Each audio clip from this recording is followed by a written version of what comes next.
सतनाम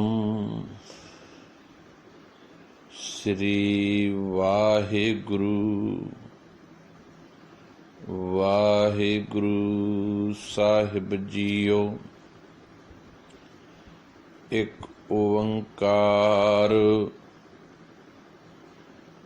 सतनाम करता पुरख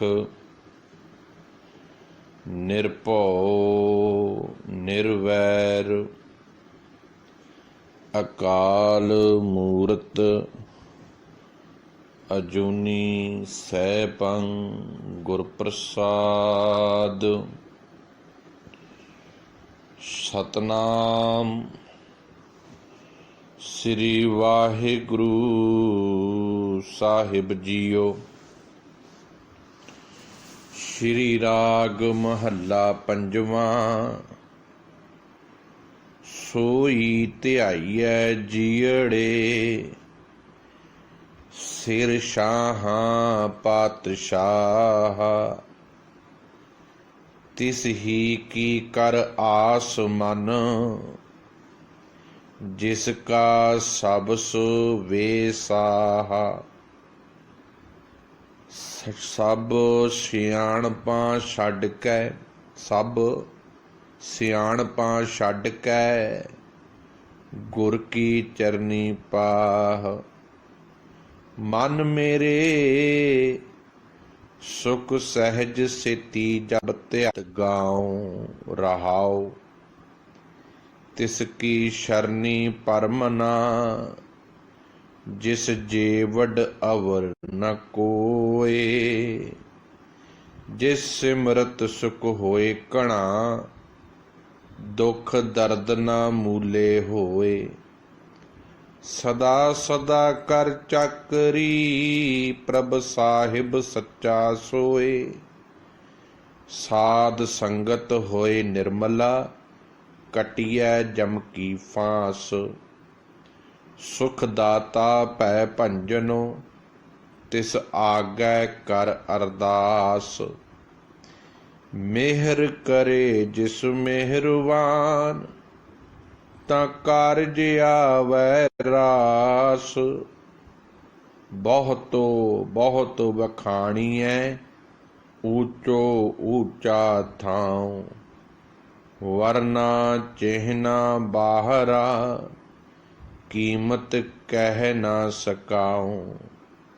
नानक को प्रभ मया कर सच देवो अपना नाऊं। वाहिगुरु जी का खालसा वाहिगुरु जी की फतेह। हाजरा हजूर जुगो जुग अटल चबर छतर तख्त दे मालक साहिब धन धन श्री गुरु ग्रंथ साहिब महाराज जी दी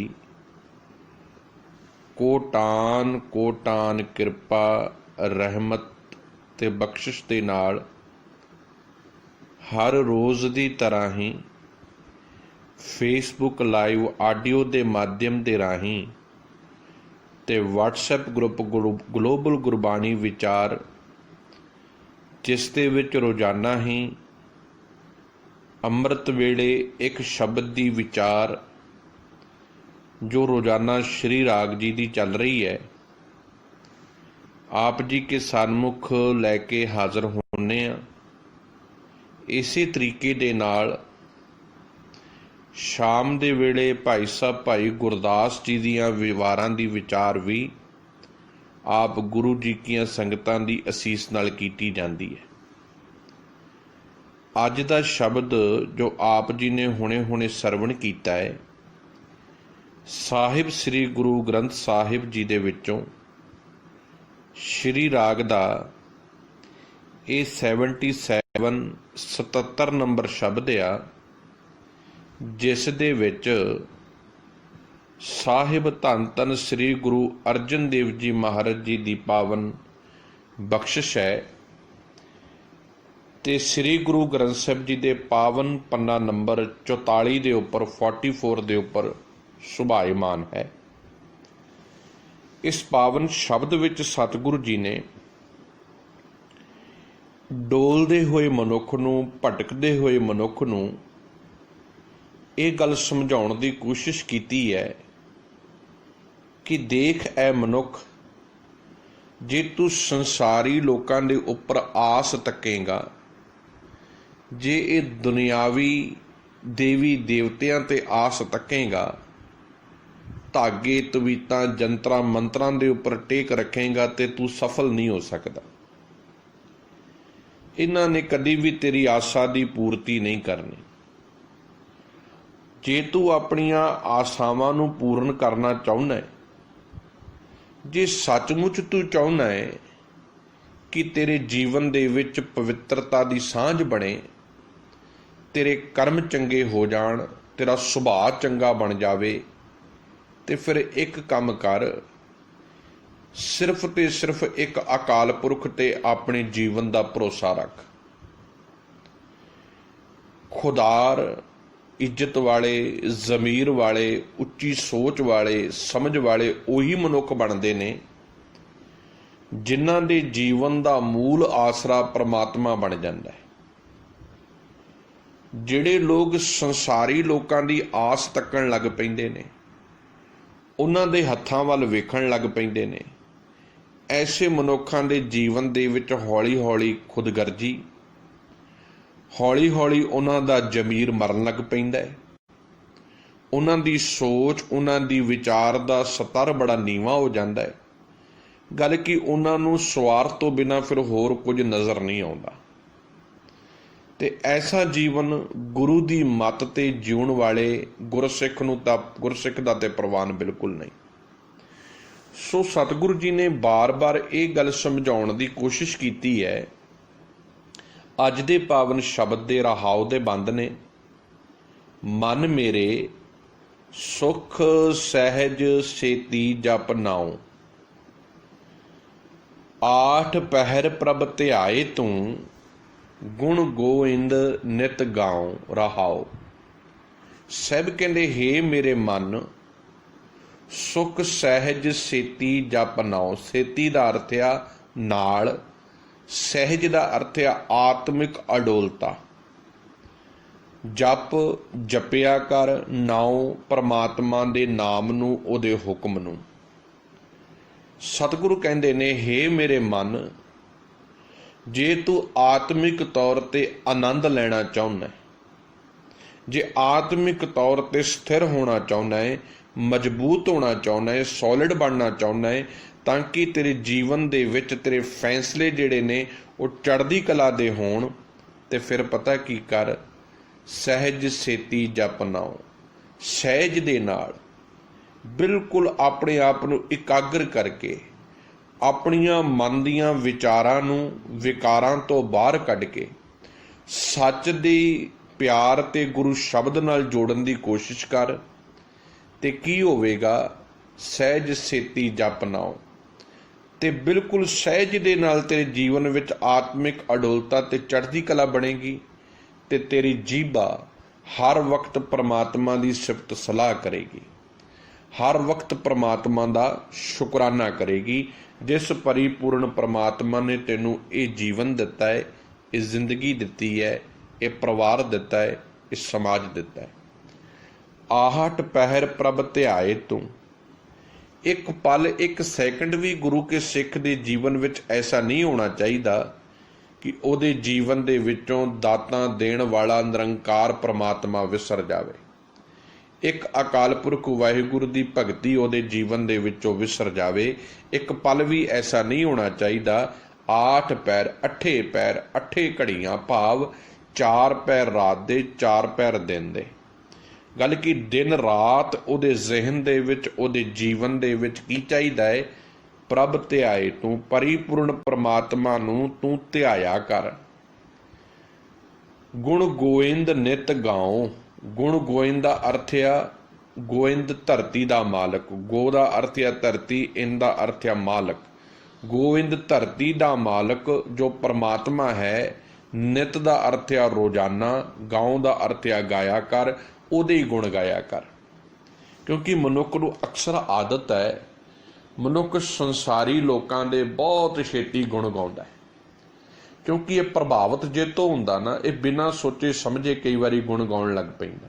ਆ ਤੁਸੀਂ ਦੇਖਿਓ ਬਹੁਤਾਤ ਵਾਰੀ ਐਸੇ ਮਨੁੱਖ ਮਿਲਣਗੇ ਜਿਹੜੇ ਕਈ ਵਾਰੀ ਤੁਹਾਡੇ ਕੋਲ ਨਾ ਕਈ ਮਨੁੱਖਾਂ ਦੀ ਬਦਖੋਈ ਕਰਦੇ ਹੋਣਗੇ, ਪਰ ਉਹ ਜਦੋਂ ਕੁਛ ਦਿਨ ਪਹਿਲਾਂ ਉਹ ਬੜੀ ਉਹਦੀ ਉਸਤਤ ਕਰਦੇ ਹੋਣਗੇ। ਤੁਸੀਂ ਸੁੱਤੇ ਚਿੱਤ ਸਵਾਲ ਕਰੋਗੇ ਵੀ ਪਹਿਲਾਂ ਤੇ ਤੂੰ ਬੜੀ ਸਿਫਤ ਕਰਦਾ ਸੀ, ਉਹਦੇ ਗੁਣ ਗਾਉਂਦਾ ਸੀ, ਹੁਣ ਤੂੰ ਨਿੰਦਾ ਕਰਨ ਲੱਗ ਪਿਆ। ਤੇ ਉਹ ਇੱਕ ਗੱਲ ਕਹਿੰਦਾ, ਮੈਨੂੰ ਸਮਝਣ ਦੇ ਵਿੱਚ ਭੁਲੇਖਾ ਲੱਗ ਗਿਆ ਸੀ। ਪਰ ਪਰਮਾਤਮਾ ਦਾ ਵਿਸ਼ਾ ਐਸਾ ਨਹੀਂ ਹੈ, ਪਰਮਾਤਮਾ ਦਾ ਸਬਜੈਕਟ ਐਸਾ ਨਹੀਂ ਹੈ। ਕਿਉਂਕਿ ਪਰਮਾਤਮਾ ਕਦੀ ਧੋਖਾ ਦਿੰਦਾ ਹੀ ਨਹੀਂ। ਪਰਮਾਤਮਾ ਦੇ ਜ਼ਿਹਨ ਵਿੱਚ ਕਦੀ ਫਰੇਬ ਹੈ ਹੀ ਨਹੀਂ। ਇਸੇ ਕਰਕੇ ਸਤਿਗੁਰੂ ਕਹਿੰਦੇ, ਸੰਸਾਰੀ ਲੋਕਾਂ ਦੇ ਪਿੱਛੇ ਲੱਗੇਗਾ ਨਾ, ਨਿਤ ਤੇਰੇ ਭਰੋਸੇ ਟੁੱਟਣਗੇ, ਨਿਤ ਵਿਸ਼ਵਾਸ ਟੁੱਟਣਗੇ। ਕਿਉਂਕਿ ਸੰਸਾਰ ਨਾਲ ਜੁੜਿਆ ਹੋਇਆ ਮਨੁੱਖ ਕਿਸੇ ਦਾ ਮਿੱਤ ਨਹੀਂ ਹੈ। ਅੱਜ ਦੇ ਰਿਸ਼ਤਿਆਂ ਦੇ ਵਿੱਚ ਬੜੀ ਖਟਾਸ ਆ। ਤੁਸੀਂ ਅੱਜ ਜੀਵਨ ਦੇ ਵਿੱਚ ਝਾਤੀ ਮਾਰੋ ਨਾ, ਰਿਸ਼ਤੇ ਸਵਾਰਥ ਤੇ ਖਲੋਤੇ ਨੇ। ਤੁਸੀਂ ਮੇਰੇ ਕੋਲ ਆਏ ਹੋ, ਕੀ ਲੈ ਕੇ ਆਉਂਗੇ? ਜੇ ਮੈਂ ਤੁਹਾਡੇ ਕੋਲ ਜਾਊਂਗਾ ਤੇ ਤੁਸੀਂ ਮੈਨੂੰ ਕੀ ਦਿਓਗੇ? ਬਸ ਆਹੀ ਚੀਜ਼ਾਂ ਦੇ ਉੱਪਰ ਜੀਵਨ ਖਲੋਤਾ ਹੈ। ਖੁਦਗਰਜ਼ ਬਣ ਚੁੱਕਿਆ ਇਨਸਾਨ, ਭਰਾ ਦਾ ਪਿਆਰ ਨਹੀਂ ਰਿਹਾ।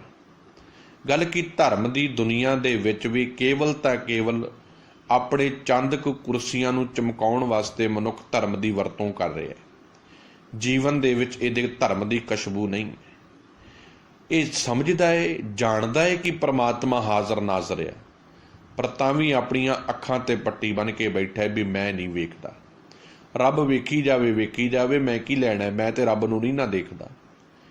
ਇਸੇ ਕਰਕੇ ਇਹਦੇ ਇਹ ਭੁਲੇਖੇ ਨੇ ਕਿ ਸ਼ਾਇਦ ਇਹ ਆਮ ਲੋਕਾਂ ਤੋਂ ਛੁਪ ਕੇ ਕੰਮ ਕਰਦਾ ਹੈ, ਪਰ ਇਹ ਨਹੀਂ ਜਾਣਦਾ ਕਿ ਪ੍ਰਮਾਤਮਾ ਹਰ ਪਲ ਹਰ ਘੜੀ ਤੱਕ ਰਿਹਾ। ਗੱਲ ਕੀ ਮਨੁੱਖ ਦੀ ਜ਼ਿੰਦਗੀ ਦੇ ਵਿੱਚ ਬਹੁਤ ਜ਼ਿਆਦਾ ਸਵਾਰਥ ਆ, ਬਹੁਤ ਜ਼ਿਆਦਾ ਲਾਲਚ ਭਰ ਗਿਆ ਹੈ। ਅੱਜ ਮਨੁੱਖ ਦੇ ਅੰਦਰ ਸਾਰੇ ਜਾਨਵਰਾਂ ਵਾਲੇ ਗੁਣ ਤੁਹਾਨੂੰ ਨਜ਼ਰ ਆਉਣਗੇ। ਗੁਣ ਮੈਂ ਤਾਂ ਕਿਹਾ ਹੈ, ਇਹਦੇ ਅੰਦਰ ਗਰੀਡੀ ਵੀ ਹੈ, ਲਾਲਚ ਹੈ, ਜੋ ਕੁੱਤੇ ਦਾ ਸੁਭਾਅ ਹੈ, ਕਾਮ ਆ, ਹਾਥੀ ਦਾ ਸੁਭਾਅ ਹੈ, ਜ਼ਹਿਰ ਆ, ਸੱਪ ਦਾ ਸੁਭਾਅ ਹੈ, ਹਰ ਵਕਤ ਡਸਦੇ ਹੀ ਰਹਿਣਾ ਹੈ, ਕੁਝ ਨਾ ਕੁਝ ਕਰਦੇ ਹੀ ਰਹਿਣਾ ਹੈ। ਇਹ ਤਾਂ ਅਵਸਥਾ ਬਣੀ ਹੈ ਕਿਉਂਕਿ ਪਰਮਾਤਮਾ ਜੀਵਨ ਦੇ ਵਿੱਚੋਂ ਵਿਸਰ ਗਿਆ ਹੈ। ਤੋ ਸਾਹਿਬ ਕਹਿੰਦੇ ਜੀਵਨ ਬੜਾ ਪਿਆਰਾ ਹੈ, ਜੀਵਨ ਬੜਾ ਨਿਰਮਲ ਹੈ। ਇਸ ਕਰਕੇ ਇਸ ਜੀਵਨ ਦੇ ਵਿੱਚ ਜੇ ਤੂੰ ਚਾਹੁੰਦੇ ਪਵਿੱਤਰਤਾ ਆਵੇ, ਜੇ ਤੇਰੇ ਵਿਚਾਰ, ਤੇਰੀ ਸੋਚ, ਤੇਰੀ ਸਮਝ ਚੰਗੀ ਹੋਵੇ, ਫਿਰ ਹਰ ਪਲ ਵਿਚਾਰਾਂ ਦੇ ਸੋਮੇ ਪ੍ਰਮਾਤਮਾ ਨੂੰ ਚੇਤੇ ਕਰ। ਹਰ ਪਲ ਵਿਚਾਰਾਂ ਦੇ ਸੋਮੇ ਨਿਰੰਕਾਰ ਦੇ ਗੁਣ ਗਾਇਆ ਕਰ। ਕਿਉਂਕਿ ਪ੍ਰਮਾਤਮਾ ਦੇ ਗੁਣ ਤੈਨੂੰ ਚਾਪਲੂਸ ਨਹੀਂ ਬਣਾਉਣਗੇ। ਪ੍ਰਮਾਤਮਾ ਦੀ ਉਸਤਤ ਤੇਰੇ ਅੰਦਰ ਦ੍ਰਿੜਤਾ ਲੈ ਕੇ ਆਵੇਗੀ, ਤੇਰੇ ਅੰਦਰ ਪਿਆਰ ਲੈ ਕੇ ਆਵੇਗੀ, ਤੇਰੇ ਅੰਦਰ ਸ਼ੀਤਲਤਾ ਲੈ ਕੇ ਆਵੇਗੀ। ਆਠ ਪਹਿਰ ਪ੍ਰਭ ਧਿਆਏ ਤੂੰ, ਅੱਠੇ ਪੈਰ ਹਰ ਪਲ ਹਰ ਘੜੀ, ਕੇਵਲ ਤਾਂ ਕੇਵਲ ਪਰਮਾਤਮਾ ਦੀ ਸਿਫਤ ਕਰਿਆ ਕਰ। ਗੁਣ ਗੋਇੰਦ ਨਿਤ ਗਾਉ, ਹਮੇਸ਼ਾ ਹੀ ਧਰਤੀ ਦੇ ਮਾਲਕ ਪਰਮਾਤਮਾ ਦੇ ਹੀ, ਗੋਬਿੰਦ ਦੇ ਹੀ ਗੁਣ ਗਾਇਆ ਕਰ। ਹੇ ਮੇਰੇ ਮਨ, ਤੈਨੂੰ ਇਹ ਤਾਕੀਦ ਹੈ, ਤੈਨੂੰ ਇਹ ਚੇਤਾਵਨੀ ਹੈ, ਤੈਨੂੰ ਇਹ ਸਮਝਾਉਣਾ ਹੈ ਸਤਿਗੁਰੂ ਪਾਤਸ਼ਾਹ ਜੀ ਦਾ। ਪਹਿਲਾ ਪਾਵਨ ਬੰਧ ਆ ਅੱਜ ਦੇ ਸ਼ਬਦ ਦਾ, ਸ਼੍ਰੀ ਰਾਗ ਮਹੱਲਾ ਪੰਜਵਾਂ। ਰਾਗ ਸ਼੍ਰੀ ਰਾਗ ਹੈ, ਪੰਜਵੇਂ ਪਾਤਸ਼ਾਹ ਗੁਰੂ ਅਰਜਨ ਦੇਵ ਜੀ ਦਾ ਸ਼ਬਦ ਆ। ਰਹਾਉ ਦੇ ਬੰਦ ਵਿੱਚ ਸਬਜੈਕਟ ਜਿਹੜਾ ਸਾਡੇ ਸਾਹਮਣੇ ਆਇਆ ਹੈ, ਵਿਸ਼ਾ ਆਇਆ ਹੈ, ਉਹ ਇਹ ਹੈ ਕਿ ਇਹ ਮਨ ਪਰਮਾਤਮਾ ਦੇ ਹੀ ਗੁਣ ਗਾ, ਉਹਦੀ ਹੀ ਸਿਫਤ ਕਰ, ਹਰ ਪਲ ਹਰ ਘੜੀ ਹਰ ਸਮੇਂ ਉਹਦੇ ਉੱਪਰ ਹੀ ਵਿਸ਼ਵਾਸ ਕਰ। ਇਹ ਸਬਜੈਕਟ ਹੈ। ਹੁਣ ਬਾਕੀ ਜਿਹੜੇ ਚਾਰ ਬੰਦ ਨੇ ਉਹਦੇ ਆਲੇ ਦੁਆਲੇ ਘੁਮਾਏ ਗਏ ਨੇ ਤਾਂ ਕਿ ਸਾਨੂੰ ਵਿਸ਼ਾ ਸਬਜੈਕਟ ਜਿਹੜਾ ਹੈ ਗੁਰੂ ਸ਼ਬਦ ਦਾ ਛੇਤੀ ਸਮਝ ਵਿੱਚ ਆ ਜਾਵੇ। ਤੋਂ ਪ੍ਰਮਾਣ ਦਿੱਤੇ ਨੇ, ਡਿਟੇਲ ਦਿੱਤੀ ਹੈ। ਸੋਈ ਧਿਆਈ ਹੈ ਜੀੜੇ ਸਿਰ ਸ਼ਾਹਾਂ ਪਾਤਸ਼ਾਹ। ਸੋਈ ਦਾ ਅਰਥ ਆ ਉਹੀ, ਜੀੜੇ ਦਾ ਅਰਥ ਆ ਹੇ ਜਿੰਦੇ, ਹੇ ਆਤਮਾ, ਹੇ ਪ੍ਰਾਣ, हे मेरे श्वास, हे मेरी आत्मा। सिर सारिਆਂ ਦੇ सिर ਦੇ ਉੱਪਰ ਸਾਰਿਆਂ ਦਾ ਧਿਆਨ ਧਰਨ ਵਾਲਾ ਸਾਹਾਂ, ਸ਼ਾਹ ਕਿਸੇ ਬਹੁਤ ਵੱਡੇ ਮਾਲਕ ਨਵਾਬ ਨੂੰ ਕਿਹਾ ਜਾਂਦਾ ਹੈ, ਜਿਹਦੇ ਕੋਲ ਬਹੁਤ ਦੁਨੀਆ ਦਾ ਖਜ਼ਾਨਾ ਹੋਵੇ। ਪਾਤਸ਼ਾਹ, ਉਹ ਤੋਂ ਉੱਪਰ ਵੀ ਵੱਡਾ ਪਾਤਸ਼ਾਹ। ਸਾਹਿਬ ਕਹਿੰਦੇ, ਹੇ ਮੇਰੀ ਜਿੰਦੇ, ਉਸ ਪਰਮਾਤਮਾ ਨਿਰੰਕਾਰ ਦੇ ਗੁਣਾਂ ਨੂੰ ਸਦਾ ਗਾਇਆ ਕਰ, ਉਹਦਾ ਹੀ ਧਿਆਨ ਧਰਿਆ ਕਰ, ਹਮੇਸ਼ਾ ਉਹਦਾ ਹੀ ਜੀਵਨ ਦੇ ਵਿੱਚ ਵਿਸ਼ਵਾਸ ਰੱਖਿਆ ਕਰ, ਉਹਦਾ ਹੀ ਆਪਣੇ ਜੀਵਨ ਦੇ ਵਿੱਚ ਯਾਦ ਰੱਖਿਆ ਕਰ, ਜੋ ਸਭ ਸ਼ਾਹਾਂ ਦੇ ਸਿਰ ਉੱਤੇ ਪਾਤਸ਼ਾਹ ਹੈ। ਹੁਣ ਇਹ ਗੱਲ ਜਦੋਂ ਗੁਰੂ ਦੇ ਸਿੱਖ ਦੇ ਜੀਵਨ ਵਿੱਚ ਗੁਰੂ ਜੀ ਘਰ ਕਰਦੇ ਨੇ, ਫਿਰ ਉਹਦੇ ਜੀਵਨ ਦੇ ਵਿੱਚੋਂ ਆ ਦੁਨਿਆਵੀ ਰਾਜਿਆਂ ਦਾ, ਦੁਨਿਆਵੀ ਇਹ ਵਪਾਰ, ਦੁਨਿਆਵੀ ਨਵਾਬਾਂ ਦਾ, ਦੁਨਿਆਵੀ ਸ਼ਾਹਾਂ ਦਾ ਡਰ ਮੁੱਕ ਜਾਂਦਾ ਹੈ।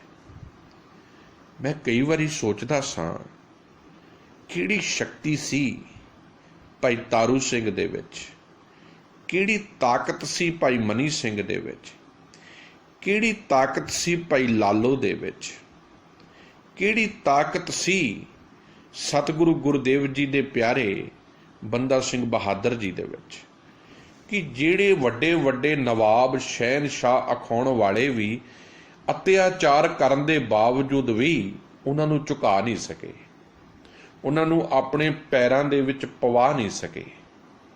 ਤੇ ਅੱਜ ਇਸ ਗੱਲ ਦਾ ਜਵਾਬ ਮਿਲਦਾ ਹੈ। ਉਹ ਸ਼ਕਤੀ ਇਹ ਸੀ ਕਿ ਉਹਨਾਂ ਦੇ ਜ਼ਿਹਨ ਦੇ ਵਿੱਚੋਂ ਦੁਨਿਆਵੀ ਪਾਤਸ਼ਾਹਾਂ ਦੇ ਡਰ ਨਿਕਲ ਚੁੱਕੇ ਸਨ। ਉਹਨਾਂ ਦੀ ਜ਼ਿਹਨ ਦੇ ਵਿੱਚੋਂ ਆ ਦੁਨਿਆਵੀ ਨਿਰੰਕਾਰੀ ਆਪਣੇ ਆਪ ਨੂੰ ਅਖਾਉਣ ਵਾਲੇ ਪਾਤਸ਼ਾਹਾਂ ਦੇ ਡਰ ਮੁੱਕ ਚੁੱਕੇ ਸਨ। ਉਹਨਾਂ ਨੂੰ ਸਮਝ ਪੈ ਗਈ ਸੀ, ਇੱਕੋ ਇੱਕ ਸਿਰਸ਼ਾਹਾਂ ਦਾ ਪਾਤਸ਼ਾਹ ਕੇਵਲ ਪਰਮਾਤਮਾ ਹੈ। ਇੱਕੋ ਇੱਕ ਮਾਲਕ ਜਿਹੜਾ ਹੈ ਉਹ ਨਿਰੰਕਾਰ ਆ। ਇਹ ਦੁਨੀਆ ਦੇ ਰਾਜੇ ਇਹ ਸਾਰੇ ਝੂਠੇ ਨੇ, ਸਾਡਾ ਇਹਨਾਂ ਨਾਲ ਕੋਈ ਲੈਣਾ ਦੇਣਾ ਨਹੀਂ। ਸਾਡੀ ਆਪਣੀ ਸਰਕਾਰ ਆ ਤੇ ਸਾਡੀ ਸਰਕਾਰ ਦਾ ਮਾਲਕ ਅਕਾਲ ਪੁਰਖ ਆ। ਇਸੇ ਕਰਕੇ ਅਕਾਲ ਪੁਰਖ ਕੀ ਫੌਜ ਕਿਹਾ ਗਿਆ ਸਿੱਖ ਨੂੰ। ਅਕਾਲ ਪੁਰਖ ਦੀ ਫੌਜ ਮਤਲਬ ਕਿ ਈਨ ਕੇਵਲ ਇੱਕ ਅਕਾਲ ਪੁਰਖ ਦੀ ਹੈ। ਸਾਡੇ ਅੰਦਰ ਗੁਣ ਅਕਾਲ ਪੁਰਖ ਦੇ ਨੇ, ਅਸੀਂ ਹੁਕਮ ਮੰਨਦੇ ਹਾਂ ਅਕਾਲ ਪੁਰਖ ਦਾ। ਇਸੇ ਕਰਕੇ ਇਹ ਫੌਜ ਅਕਾਲ ਪੁਰਖ ਦੀ ਹੈ। ਸਿੱਖ ਸਿਪਾਹੀ ਹੈ, ਸੋਲਜਰ ਹੈ, ਤੇ ਸੋਲਜਰ ਦਾ ਜੀਵਨ ਸੌਖਾ ਨਹੀਂ ਜੇ ਹੁੰਦਾ। ਕਿਤੇ ਝਾਤੀ ਮਾਰ ਕੇ ਦੇਖਿਓ, ਸੋਲਜਰ ਬਣਨਾ ਸੌਖਾ ਨਹੀਂ ਹੈ। ਬੜੀਆਂ ਪ੍ਰਸਥਿਤੀਆਂ ਦੇ ਵਿੱਚੋਂ ਨਿਕਲਣਾ ਪੈਂਦਾ ਹੈ, ਬਹੁਤ ਮੁਸੀਬਤਾਂ ਦਾ ਸਾਹਮਣਾ ਕਰਨਾ ਪੈਂਦਾ ਹੈ, ਫਿਰ ਕਿਤੇ ਜਾ ਕੇ ਸੋਲਜਰ ਬਣਦਾ ਹੈ। ਨਿਤ ਮੌਤ ਤਲੀ ਦੇ ਉੱਤੇ ਰੱਖਣੀ ਪੈਂਦੀ ਹੈ। ਐਸਾ ਹੀ ਜੀਵਨ ਗੁਰੂ ਦੇ ਸਿੱਖ ਦਾ ਬਣਾਇਆ ਹੈ ਗੁਰੂ ਜੀ ਨੇ। ਜਦੋਂ ਇਹ ਗੱਲ ਕਹੀ ਹੈ ਪਹਿਲਾ ਮਰਨ ਕਬੂਲ, ਜਦੋਂ ਇਹ ਬਾਤ ਕਹੀ ਹੈ ਸਦ ਜੀਵਨ ਭਲੋ ਕਹਾਈ ਮੂਏ ਬਿਨ ਜੀਵਨ ਨਾਈ।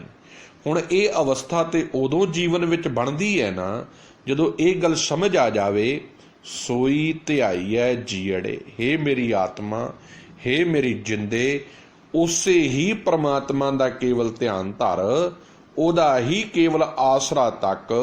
ਸਿਰ ਸ਼ਾਹਾਂ ਪਾਤਸ਼ਾਹ, ਜੋ ਸਾਰਿਆਂ ਦੇ ਸਿਰਾਂ ਦੇ ਉੱਪਰ ਮਾਲਕ ਆ, ਜਿਹਦਾ ਹੁਕਮ ਸਾਰੀ ਕਾਇਨਾਤ ਤੇ ਚੱਲਦਾ ਹੈ। ਵੱਡੇ ਵੱਡੇ ਸ਼ਹਿਨਸ਼ਾਹ ਪਾਤਸ਼ਾਹ ਅਖਾਉਣ ਵਾਲੇ ਵੀ ਉਹਦੇ ਹੁਕਮ ਦੇ ਗੁਲਾਮ ਨੇ। ਇਸੇ ਕਰਕੇ ਉਹਦੀ ਗੁਲਾਮੀ ਕਰ, ਇਹ ਸੰਸਾਰੀ ਲੋਕਾਂ ਦੀ ਚਾਕਰੀ ਨਾ ਕਰਿਆ ਕਰ। ਤਿਸ ਹੀ ਕੀ ਕਰ ਆਸ ਮਨ, ਜਿਸ ਕਾ ਸਭ ਸੁਵੇ ਸਾਹ। ਤਿਸ ਹੀ ਕੀ, ਉਸੇ ਹੀ ਫਿਰ ਸੋਹਣੇ ਪ੍ਰਮਾਤਮਾ ਦੀ ਕਰ ਆਸ ਮਨ। ਹੇ ਮੇਰੇ ਮਨ, ਫਿਰ ਉਹਦੀ ਹੀ ਆਸ ਧਰ, ਜਿਸ ਕਾ ਸਭ ਸੁਵੇ ਸਾਹ। ਵੇਸਾਹ ਦਾ ਅਰਥ ਆ ਭਰੋਸਾ, ਸਬਸ ਦਾ ਅਰਥ ਆ ਸਭ ਜੀਵਾਂ ਨੂੰ। ਮਨ ਹੈ ਮਨ। ਸਭ ਕਹਿੰਦੇ ਹੇ ਮੇਰੇ ਮਨ, ਜੇ ਇਹ ਸਮਝ ਪੈ ਗਈ ਆ ਨਾ ਕਿ ਸੱਚੀ ਸਰਕਾਰ ਕੇਵਲ ਇੱਕ ਅਕਾਲ ਪੁਰਖ ਹੈ, ਕੇਵਲ ਇੱਕ ਪ੍ਰਮਾਤਮਾ ਹੈ, ਫਿਰ ਉਸ ਪ੍ਰਮਾਤਮਾ ਦਾ ਹੀ ਆਸਰਾ ਤੱਕਿਆ ਕਰ, ਉਹਦੀ ਹੀ ਸਹਾਇਤਾ ਤੱਕ, ਉਹਦੇ ਅੱਗੇ ਤਰਲਾ ਲਿਆ ਕਰ। ਮੈਂ ਬੜੀ ਵਾਰੀ ਬੇਨਤੀ ਕਰਦਾ, ਤੁਸੀਂ ਕਿਸੇ ਮਨੁੱਖ ਦੇ ਅੱਗੇ ਜਾ ਕੇ ਤਰਲੇ ਲਓਗੇ ਨਾ, ਮਨੁੱਖ ਤੁਹਾਡੇ ਤਰਲਿਆਂ ਦੇ ਸ਼ਾਇਦ ਤੁਹਾਨੂੰ ਦੇ ਦੇਵੇ ਕੁਛ, ਪਰ ਤੁਹਾਡਾ ਮਜ਼ਾਕ ਉਡਾਵੇਗਾ, ਮਖੌਲ ਉਡਾਵੇਗਾ। ਇਹ ਮਨੁੱਖ ਆਪਣੇ ਆਪ ਨੂੰ ਦਾਤਾ ਤੇ ਕਹਿੰਦਾ ਹੈ, ਪਰ ਕਿਸੇ ਨੂੰ ਇੱਕ ਦਿਨ ਰੋਟੀ ਨਹੀਂ ਦੇ ਸਕਦਾ। ਇਹਦੇ ਘਰ ਕੋਈ 4 ਦਿਨ ਰਹਿ ਜਾਵੇ ਨਾ, ਇਹ ਮਿਹਣਿਆਂ ਤੇ ਆ ਜਾਂਦਾ ਹੈ, ਲਾਹਨਤਾਂ ਤੇ ਆ ਜਾਂਦਾ ਹੈ, ਮਿਹਣੇ ਮਾਰਨ ਲੱਗ ਪੈਂਦਾ। ਇੰਨਾ ਹੋਛਾ ਹੈ, ਮੇਰੇ ਕੋ ਤੁਸੀਂ ਪੈਸੇ ਲੈ ਲਏ, ਮੇਰੇ ਕੋ ਆ ਲੈ ਲਿਆ, ਇਹਦੀਆਂ ਲਾਹਨਤਾਂ ਨੇ। ਬੜੇ ਹੋਛਾ ਹੈ ਮਨੁੱਖ। ਪਰਮਾਤਮਾ ਦੇ ਕੇ ਵੀ ਨਹੀਂ ਚਿਤਾਰਦਾ, ਉਹਨੇ ਸਭ ਕੁਝ ਦਿੱਤਾ ਹੈ ਤਾਂ ਵੀ ਨਹੀਂ ਚਿਤਾਰਦਾ। ਇਹ ਕੇਤੇ ਲੈ ਲੈ ਮੁੱਕਰ ਪਾਏ, ਕੇਤੇ ਮੂਰਖ ਖਾਈ ਖਾਏ, ਕੇਤਿਆਂ ਦੂਖ ਭੂਖ ਸਦ ਮਾਰ। ਸਤਿਗੁਰੂ ਕਹਿੰਦੇ ਕਈ ਨੇ ਜਿਹੜੇ ਲੈ ਲੈ ਕੇ ਮੁੱਕਰਦੇ ਪਏ ਨੇ, ਪਰ ਉਹ ਪਰਮਾਤਮਾ ਆਪਣਾ ਫਰਜ਼ ਨਹੀਂ ਛੱਡਦਾ, ਉਹ ਆਪਣਾ ਫਰਜ਼ ਨਿਭਾ ਰਿਹਾ ਹੈ। ਉਹ ਕਹਿੰਦਾ ਮੈਂ ਦਾਤਾ ਹੈ, ਉਹ ਚੋਰ ਨੂੰ ਵੀ ਦੇ ਰਿਹਾ ਹੈ, ਕਾਤਲ ਨੂੰ ਵੀ ਦੇ ਰਿਹਾ ਹੈ, ਜੇਲਾਂ ਵਿੱਚ ਬੈਠੇ ਕੈਦੀਆਂ ਨੂੰ ਵੀ ਰੋਟੀ ਦੇ ਰਿਹਾ ਹੈ। ਹਰ ਇੱਕ ਦਾ ਰਿਜ਼ਕ ਦਾ ਪ੍ਰਬੰਧ ਉਹਨੇ ਕੀਤਾ ਹੈ। ਪਰ ਮਨੁੱਖ ਦੀ ਫਿਤਰਤ ਹੈ, ਮਨੁੱਖ ਬਹੁਤ ਸਵਾਰਥੀ ਹੈ। ਕਿਸੇ ਨੂੰ ਦੇ ਕੇ ਹਜ਼ਾਰਾਂ ਵਾਰੀ ਚਿਤਾਰਦਾ ਹੈ, ਹਜ਼ਾਰਾਂ ਵਾਰੀ ਆਸ ਕਰਦਾ ਹੈ ਕਿ ਬਾਰ-ਬਾਰ ਜਿਹਨੂੰ ਮੈਂ ਦਿੱਤਾ ਵਾ ਨਾ, ਉਹ ਮੇਰੇ ਅੱਗੇ ਗੁਲਾਮੀ ਕਰੇ, ਹਰ ਜਗ੍ਹਾ ਮੇਰੀ ਗੱਲ ਕਰੇ। ਫਿਰ ਜੇ ਕੋਈ ਉਹਨੂੰ ਕਹਿੰਦਾ ਵਾ, ਬਾਰ-ਬਾਰ ਕੋਈ ਚਾਪਲੂਸ ਕਰਦਾ ਹੈ, ਕਹਿੰਦਾ ਹੈ ਭਾਈ ਨੇ ਮੇਰੀ ਮਦਦ ਕੀਤੀ, ਅੰਦਰੋਂ ਤਾਂ ਹਉਮੈ ਦਾ ਪ੍ਰਗਟਾਵਾ ਹੈ, ਉੱਪਰੋਂ ਕਹਿੰਦਾ ਹੈ ਨਾ ਵੀ ਤੂੰ ਮੈਨੂੰ ਕਿਹਾ ਨਾ ਕਰ। ਕਿਤੇ ਉਹ ਨਾ ਕਵੇ ਖਾਂ 4 ਦਿਨਾਂ ਬਾਅਦ ਇਹਨੂੰ ਉਹਦੇ ਪ੍ਰਤੀ ਇੰਨਾ ਗੁੱਸਾ ਚੜ੍ਹਦਾ ਹੈ, ਇਹ ਭੁੱਲ ਗਿਆ ਮੇਰੇ ਕੀਤੇ ਹੋਏ ਅਹਿਸਾਨਾਂ ਨੂੰ। ਇਹ ਮਨੁੱਖ ਦਾ ਸੁਭਾਅ ਹੈ, ਪਰ ਉਹ ਪ੍ਰਮਾਤਮਾ ਐਸਾ ਨਹੀਂ ਹੈ। ਸਭ ਕਹਿੰਦੇ ਤਿਸ ਹੀ ਕੀ ਕਰ ਆਸ ਮਨ, ਹੇ ਮੇਰੇ ਮਨ, ਇਹ ਦੁਨਿਆਵੀ ਹੋਛੇ ਲੋਕਾਂ ਦੀ ਆਸ ਨਾ ਤੱਕਿਆ ਕਰ। ਆਪਣੇ ਆਪ ਨੂੰ ਇੰਨਾ ਮਜ਼ਬੂਤ ਕਰ ਲਾ ਕਿ ਇਹਨਾਂ ਲੋਕਾਂ ਤੋਂ ਉੱਪਰ ਉੱਠ ਜਾ। ਤੇਰੀ ਕਮਜ਼ੋਰੀ ਨਾ ਬਣੇ ਇਹ ਸੰਸਾਰ। ਤੂੰ ਚੜ੍ਹਦੀ ਕਲਾ ਵਿੱਚ ਰਵੇਂ, ਹੁਕਮ ਵਿੱਚ ਰਵੇਂ, ਗੁਰੂ ਦੇ ਰਜ਼ਾ 'ਚ ਰਵੇਂ, ਉਹਦੀ ਆਸ ਕਰ, ਕਿਉਂਕਿ ਮਨ ਸਭ ਕਾ ਵੇਸਾਹ। ਤਿਸ ਹੀ ਕੀ ਕਰ ਆਸ ਮਨ, ਜਿਸ ਕਾ ਸਭ ਸੁਵੇਸਾ। ਹੇ ਮੇਰੇ ਮਨ, ਪਰਮਾਤਮਾ ਨਿਰੰਕਾਰ ਦੀ ਹੀ ਆਸ ਕਰ, ਜਿਸ ਦਾ ਸਭ ਜੀਵਾਂ ਨੂੰ ਭਰੋਸਾ ਹੈ, ਜੋ ਸਾਰਿਆਂ ਦਾ ਮਾਲਕ ਹੈ, ਸਾਰਿਆਂ ਦਾ ਪਿਤਾ ਹੈ। ਆਪਣੇ ਪਿਤਾ ਮਾਤਾ ਤੋਂ ਬਿਨਾਂ ਕੋਈ ਨਹੀਂ ਜੇ ਰੋਟੀ ਖਵਾਉਂਦਾ। ਆਪਣੇ ਮਾਂ-ਬਾਪ ਨਾਲ ਲੜ ਕੇ ਕੋਈ ਗੁਆਂਢੀ ਦੇ ਘਰ ਜਾ ਕੇ ਆਖੇ ਖਾਂ ਮੈਨੂੰ ਰੋਟੀ ਦੇ ਦਿਓ, ਇੱਕ ਦਿਨ ਦਵੇਗੀ, ਦੂਜੇ ਦਿਨ ਧੱਕੇ ਮਾਰ ਕੇ ਬਾਹਰ ਕੱਢ ਦੇਵੇਗਾ। ਪਰ ਨਿਰੰਕਾਰ ਐਸਾ ਹੈ, ਪਰਮਾਤਮਾ ਐਸਾ ਹੈ, ਉਹ ਕਦੀ ਧੱਕੇ ਨਹੀਂ ਮਾਰਦਾ। ਉਹ ਕੋ ਨਹੀਂ ਕਹਿੰਦਾ ਵੀ ਤੂੰ ਮੈਨੂੰ ਜਪ, ਉਹ ਕਹਿੰਦਾ ਤੇਰੀ ਮਰਜ਼ੀ ਹੈ, ਤੂੰ ਜਪਣਾ ਹੈ ਜਪ, ਨਹੀਂ ਜਪਣਾ ਨਾ ਜਪ, ਪਰ ਮੈਂ ਆਪਣਾ ਫਰਜ਼ ਨਿਭਾਉਣਾ ਹੈ। ਮੈਂ ਕਿਉਂ ਮੁੱਕਰ ਜਾਵਾਂ? ਮੈਂ ਨਹੀਂ ਮੁੱਕਰਦਾ, ਤੈਨੂੰ ਭੇਜਿਆ ਹੈ, ਤੇਰੇ ਹਰ ਇੱਕ ਲੋੜਾਂ ਪੂਰੀਆਂ ਕਰਾਂਗਾ। ਪਰ ਮਨੁੱਖ ਦੀ ਫਿਤਰਤ ਹੈ, ਮਨੁੱਖ ਵੱਖਰੀ ਹੋਂਦ ਬਣਾ ਕੇ ਬੈਠਾ ਹੈ, ਨਿਰੰਕਾਰ ਨੂੰ ਯਾਦ ਹੀ ਨਹੀਂ ਕਰਦਾ। ਸਭ ਜੀ ਅਗਲੀਆਂ ਪੰਕਤੀਆਂ 'ਚ ਕਿਰਪਾ ਕਰ ਰਹੇ, ਸਭ ਸਿਆਣਪਾਂ ਛੱਡ ਕੇ ਗੁਰ ਕੀ ਚਰਨੀ ਪਾ। ਬਹੁਤ ਔਖਾ ਹੈ। ਕੌਣ ਛੱਡਣੀ ਚਾਹੁੰਦਾ ਹੈ ਆਪਣੀਆਂ ਚਤੁਰਾਈਆਂ? ਕੌਣ ਛੱਡਣਾ ਚਾਹੁੰਦਾ ਹੈ ਆਪਣੀ ਸਿਆਣਪ ਨੂੰ? ਸਿਆਣਪ ਦਾ ਤੇ ਮਨੁੱਖ ਕੀਤਾ ਖਾ ਰਿਹਾ ਹੈ।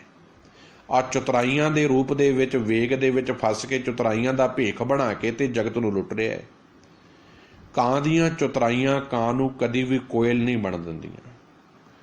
ਕੋਇਲ ਦੀ ਕਾਲਾਪਨ ਵੀ ਕੋਇਲ ਦੀ ਕੂਕ ਜਿਹੜਾ ਹੈ ਉਹ ਗੁਣ ਬਣ ਜਾਂਦੀ ਹੈ। ਕਾਂ ਦੀ ਚਤੁਰਾਈਆਂ ਹਮੇਸ਼ਾ ਹੀ ਉਹਨੂੰ ਲੈ ਬਹਿੰਦੀਆਂ ਨੇ।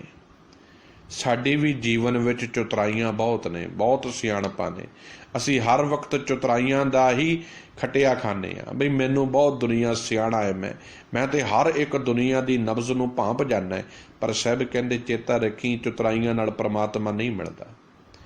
ਮਨ ਮੇਰੇ ਸਭ ਸਿਆਣਪ ਛੱਡ ਕੇ, ਸਾਰੀਆਂ ਸਿਆਣਪਾਂ ਛੱਡ ਦੇ, ਸਾਰੀਆਂ ਚਤੁਰਾਈਆਂ ਛੱਡ ਦੇ, ਕਰਕੇ ਗੁਰ ਕੇ ਚਰਨੀ ਪਾ। ਸਤਿਗੁਰੂ ਧੰਨ ਸਾਹਿਬ ਗੁਰੂ ਗ੍ਰੰਥ ਸਾਹਿਬ ਜੀ ਦੇ, ਗੁਰੂ ਪਾਤਸ਼ਾਹ ਜੀ ਦੇ ਉਪਦੇਸ਼ਾਂ ਨੂੰ ਜੀਵਨ 'ਚ ਵਸਾ, ਸਮਰਪਣ ਕਰਦੇ ਆਪਣੇ ਆਪ ਨੂੰ ਸਤਿਗੁਰ ਦੇ ਅੱਗੇ। ਹੇ ਮੇਰੇ ਸੱਚੇ ਪਾਤਸ਼ਾਹ, ਆਪਣੇ ਬਚਨ ਦੇ, ਮੈਂ ਤੇਰੇ ਬਚਨਾਂ ਤੇ ਤੁਰਾਂ, ਆਪਣੀ ਜ਼ਿੰਦਗੀ ਤੇਰੇ ਹੁਕਮ ਦੇ ਵਿੱਚ ਬਤੀਤ ਕਰ ਸਕਾਂ। ਮਨ ਮੇਰੇ ਸੁਖ ਸਹਿਜ ਸੇਤੀ ਜਪ ਨਾਉ। ਹੇ ਮੇਰੇ ਮਨ, ਜੇ ਆਤਮਿਕ ਤੌਰ 'ਤੇ ਸ਼ਾਂਤੀ ਚਾਹੁੰਦਾ ਹੈ, ਕਿਤੇ ਆਪਣੇ ਅੰਦਰ ਨਾ ਝਾਤੀ ਮਾਰ ਕੇ ਦੇਖਿਆ ਕਰੋ, ਕਿੰਨੀ ਅੱਗ ਲੱਗੀ ਪਈ ਹੈ, ਕਿਤੇ ਸ਼ੀਤਲਤਾ ਹੈ ਸਾਡੇ ਅੰਦਰ, ਕਿੰਨੀ ਈਰਖਾ ਦਾ ਵੇਗ ਆ, ਕਿੰਨਾ ਕ੍ਰੋਧ ਚੱਲ ਰਿਹਾ ਹੈ, ਕਿੰਨੀ ਹਿਰਦੇ ਦੇ ਅੰਦਰ ਨਫ਼ਰਤ ਆ। जे इस नफरत नूं खत्म करना चाहुंदे आ ना, जे अपने आप दे हिरदे विच शांति चाहुंदे आ, ते सैब कहंदे मन मेरे, हे मेरे मन, सुख सहज सेती जप नाओ। जे तू आत्मिक सुख चाहुंदा है, चढ़दी कला चाहुंदा है, सहज चाहुंदा है, ते फिर पता की कर, बड़े प्यार ते बड़ी शीतलता नाल ਉਹਦੇ ਉੱਪਰ पूर्ण विश्वास ते भरोसा रख के ਉਹਨੂੰ याद करिया कर, ਉਹਨੂੰ चेते करिया कर, ਉਹਦੇ ਅੱਗੇ अरदास करिया कर। केवल ਉਹੀ ही है जो तेरी बांह फड़ सकता है बिना किसी शर्त तो, बिना किसी इवज तो, हर वक्त तेरे नाल खलोता रहेगा। आठ पहर प्रभ ध्याए तू, अठे पैर अठे घड़ियां, हर पल हर समय ਉਹਨੂੰ ਧਿਆਇਆ कर, ਉਹਨੂੰ याद रखिया कर। गुण गोविंद नित गाओ, ते सदा ही ओदी सिफत सलाह करिया कर, ओदे गुणां नूं गाया कर, क्योंकि ओदे गुणां नूं गाउंदियां गाउंदियां तेरे विच ओदे गुण समा जाणगे। गुण कह गुणी समावणिया, ओदे गुण गाउंदियां गाउंदियां ओदे वर्गा बन जाना है। एक ओंकार है मेरा जीवन भी एक ओंकार दे लड़ लग जावे। सतनाम है मेरा जीवन भी सच्चा बन जावे। करता पुरख है ये समझ आ जावे, मैं कुछ भी नहीं, सब कुछ तू ही है। निरभौ है तेनों किसी का डर नहीं, मेरे जीवन विच भी किसी का डर नहीं चाहिए। निर्वैर हाँ, तेरा किसी नाल कोई वैर नहीं है, मेरे जीवन विच भी किसी नाल कोई वैर नहीं चाहिए। ये गुण उन्होंने गा के ही जीवन विच आउणगे। अगला बंद है पावन शब्द का, तिसकी शरणी परमना, जिस जेवड़ अवर न कोए। तिसकी शरणी पर, रारे थले औंकड़ है, फिर जिस जजे जसे ससे थले खिमा करना फिर औंकड़ है, जेवड़ डडे थले औंकड़ है, अवर रारे थले औंकड़ है। सतगुरु जी ने इत्थे ये गल समझाई है कि आस जे शरण च पैना है, किहदी पैना है? एक अकाल पुरख दी। हर किसी कोल जाके नहीं शरण मंगते फिरना, आ मैनू शरण दे दे।